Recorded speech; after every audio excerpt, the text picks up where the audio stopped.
우리 성도님들은 신앙생활 하면서 누구든지 한 번쯤 아니 여러 번 신비 체험을 할 수 있습니다. 신비한 영적 체험을 말합니다. 우리 중에도 아마 그런 신비 체험을 하신 분이 분명히 계실 겁니다. 아니야, 어쩌면 거의 다 하셨을 겁니다.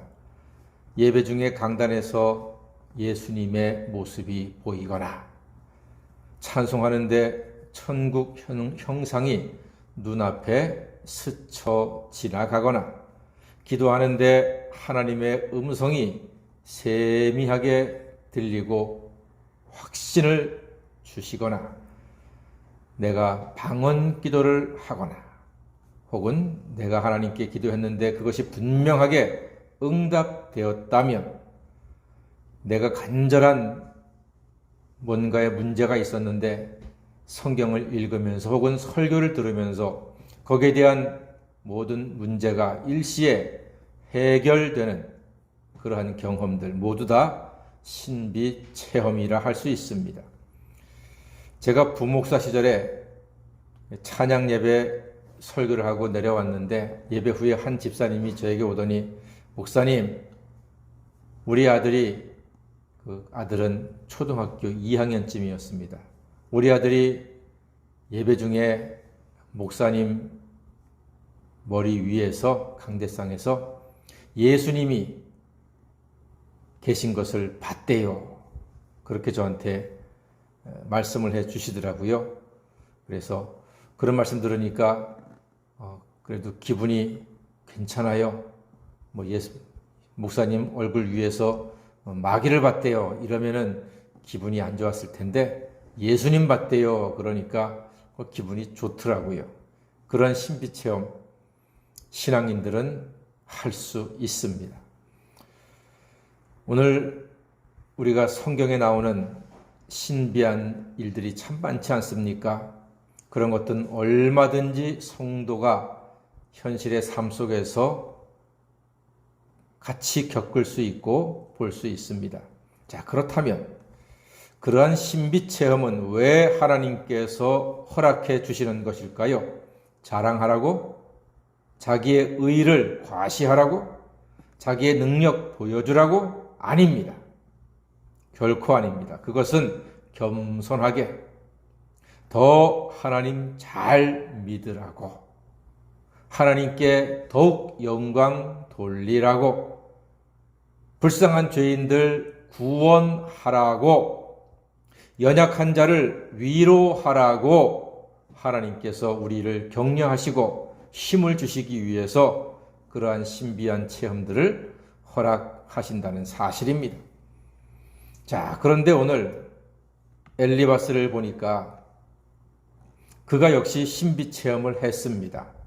볼까요? 한번 12절 보니까 어떤 말씀이 내게 가만히 이르고 그 가느다란 소리가 내 귀에 들렸다 했습니다. 분명히 신비 체험입니다. 또한 13절 말씀 보니까 사람이 깊이 잠들 즈음 내가 그 밤에 본 환상으로 말미암아 생각이 번거롭다 했습니다. 예, 분명히 밤에 환상을 보았습니다. 그리고 14절 말씀 다 같이 읽어볼까요? 시작. 두려움과 떨림이 내게 이르러서 모든 뼈마디가 흔들렸느니라. 그렇습니다. 모든 뼈마디가 흔들렸답니다. 두려움과 떨림으로. 확실한 신비체험입니다. 또한 15절 보니까 그때의 영이 내 앞으로 지나매 내 몸의 털이 쭈뼛하였다 그랬습니다. 확실한 신비체험 맞습니다. 엘리바스는 이러한 신비체험을 했는데 이러한 경험은요 사실 흔한 일은 아닙니다. 하지만 매우 복되고 영광스러운 일인 것은 분명합니다. 이러한 경험이 없다고 믿음이 부족한 것은 결코 아닙니다. 하지만 이런 체험이 우리의 신앙에 확신을 주기도 합니다. 그러한 신비체험 덕분에 더욱더 믿음 생활을 굳세게 잘 할 수 있습니다. 자, 그렇다면 엘리바스는 그 신비 체험으로 욥에게 뭐라고 말하고 있을까요? 그게 궁금합니다. 욥에게 위로와 격려와 소망을 주고 있나요? 한번 보겠습니다. 17절 말씀이거든요. 사람이 어찌 하나님보다 의롭겠느냐? 사람이 어찌 그 창조하신 이보다 깨끗하겠느냐? 이 말은 욥은 의롭지 못해서 큰 벌을 받고 있는 중이다 하는 속뜻이 담겨져 있는 말입니다. 또한 18절 보니까요. 하나님은 그의 종이라도 그대로 믿지 아니하시며 그의 천사라도 미련하다 하신다 그랬거든요.